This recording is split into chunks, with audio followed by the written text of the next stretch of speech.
বন্ধুরা সাধারণত কিন্তু আমি এরকম ভিডিও বানাই না, তো আজকের ভিডিওটা লাস্ট পর্যন্ত দেখার জন্য তোমাদের অনুরোধ করব। তো ভিডিওতে তোমরা যা স্ক্রিনের মধ্যে যার ছবি দেখতে পাচ্ছ তার নাম হচ্ছে কিন্তু সৌভিক মণ্ডল। তো আমারই একটি খুঁড়তুতো মামার ছেলে। তো গত আজ থেকে প্রায় 20 দিন আগে একটা রোড অ্যাক্সিডেন্টে মানে বাইক অ্যাক্সিডেন্টে কিন্তু তার অনেক ইনজিওর হয়েছিল। আর আজকে প্রায় 20 দিন হয়ে গেল সে কিন্তু বিছানার মধ্যে শুয়েই রয়েছে বললে হয়, কারণ তার এই মুহূর্তে অবস্থা কিন্তু অনেকটাই মানে ক্রিটিক্যাল বললে হয়। তো ভিডিওটা লাস্ট পর্যন্ত দেখার অনুরোধ এই জন্যই করছি।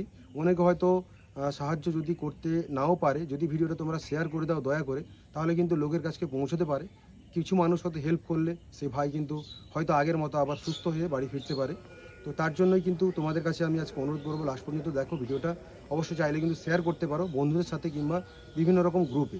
ভাইয়ের নাম হচ্ছে কিন্তু সৌভিক মণ্ডল। তো আমারই একটি খুঁড়তুতো মামার ছেলে। আমরা কিন্তু আগে অনেক মানে সময় কিন্তু কাটিয়েছি দুজনে একসঙ্গে, অনেক খুশির মুহূর্ত আনন্দ একসঙ্গে কিন্তু উদযাপন করেছি। তো সেই জায়গাতে আজকে এসে কিন্তু হঠাৎ একটি ছোট্ট ভুলের জন্য একটি অ্যাক্সিডেন্টে কিন্তু তার এই মুহূর্তে অবস্থা খুবই ক্রিটিক্যাল। তার মাথার মধ্যে কিন্তু মানে ব্রেনের মধ্যে একদম রক্ত মানে জমাট বেঁধেছিল, যেটা এই মুহূর্তে কিন্তু ক্লিন করে দিয়ে এখন বেড রেস্টে রয়েছে। তার একটা সাইড মানে এরকম বাঁ দিকে অর্ধেকটা মানে মাথার খুলি মানে ভেতরটা অপারেশনের পর খোলা মানে কাটা হয়ে রয়েছে।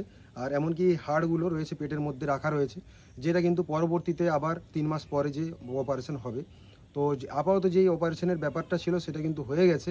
অনেকগুলো কিন্তু স্টেজ পার করে করে মোটামুটি এখন সুস্থ রয়েছে অনেকটাই। আবার 3 মাস পরে যে কিন্তু অপারেশনটা হবে, যেখানে কিন্তু পেটের মধ্যে থেকে হাড়গুলো বের করে কিংবা যে জিনিসগুলো রাখা রয়েছে পেটের মধ্যে সেগুলো রেখে আবার ভেতরে অপারেশন করে, তো এইভাবে অপারেশনটা করা রয়েছে। তোমরা হয়তো ফটোয় দেখতে পাচ্ছ, দেখলে বুঝতে পারছো। তো এই আবার যে কিন্তু তখন ফাইনাল অপারেশনটা হবে। আর তার জন্য মানে এখন কিন্তু যা ধাক্কাটা ছিল পুরোটা কিন্তু সামলে নিয়েছে বাড়ির লোক বললেই হয়।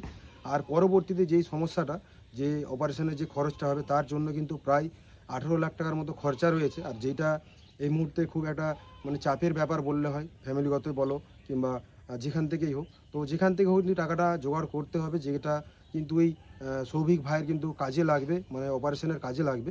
তোমরা চাইলে কিন্তু ভিডিওটা বিভিন্ন রকম জায়গায় শেয়ার করতে পারো। তোমাদের অনুরোধ করবো যারা পারবে 2 টাকা 5 টাকা 10 টাকা 100 টাকা 200 যার যেমন সামর্থ্য সে সেরকম তোমরা চাইলে অবশ্যই কিন্তু হেল্প করতে পারো। স্ক্যানার আমি দিয়ে রাখবো, তার মায়ের স্ক্যানারটা আমি দিয়ে রাখবো। অবশ্যই কিন্তু তোমরা চাইলে কমেন্ট বক্সে কিংবা ভিডিওতেও দেখতে পাচ্ছ।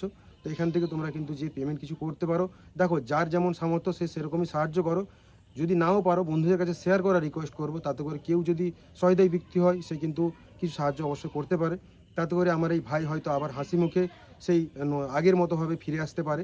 তো পরবর্তীতে কোনো আপডেট তোমাদের থাকলে অবশ্যই জানাবো। বাড়িতে যখন যদি আসি কিংবা হসপিটালে যদি যাই সেখানেও তোমার দেখানোর চেষ্টা করবো কেমন কী রয়েছে, সব কিছু আপডেট দেওয়ার চেষ্টা করব।